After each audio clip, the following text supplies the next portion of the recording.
Washington, 2 Israeli embassy staff were attacked and killed. This was not a protest, not politics, it was terror, a hate crime rooted in one of the oldest and deadliest lies humanity keeps telling itself, that the Jew is to blame. We know this pattern. We've walked this road before, and every step down it begins with silence.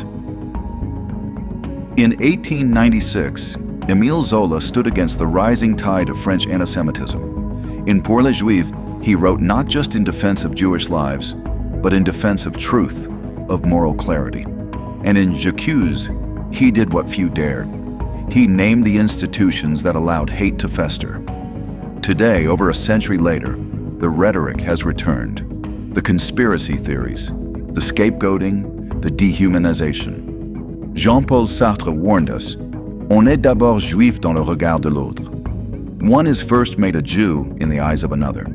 Anti-Semitism is not just hatred, it is a reduction. A person stripped of identity and turned into a symbol for blame, for rage, for punishment.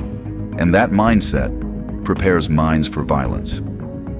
Today, anti-Semitism is not confined to one ideology or geography.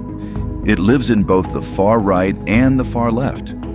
It was imported into the Arab world through decades of indoctrination, driven by movements like the Muslim Brotherhood, and now it's being exported back into the West. The ideology that kills Jews in Jerusalem, Paris, Pittsburgh, and now Washington is global, interconnected, and dangerously persistent. This is not a Jewish problem. It is a test of democracy, because wherever Jews become unsafe, freedom is already failing. And still, in parts of the Arab world, politicians vilify those who dare to stand for Jewish lives or peace with Israel without consequence. This must end.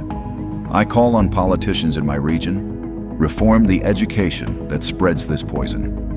Elevate the voices of coexistence, protect the brave who promote dialogue, and to the United States and its allies, impose targeted sanctions. Freeze the assets of those who promote anti-Semitic hate. Silence enables extremists to masquerade as patriots. Outrage is not enough. We must act. Create real systems to report and fight bias on campuses. Pass laws that punish hate speech, not excuse it. Reform textbooks and media that pass hatred on to the next generation. And yes, hold tech companies accountable. Free expression cannot mean free rein for hate, because words shape perception. Words prepare violence. Words kill. 2 men are dead, killed because they were Jewish. Their blood cries out. Neutrality is not diplomacy. It is betrayal. Silence is not wisdom. It is complicity.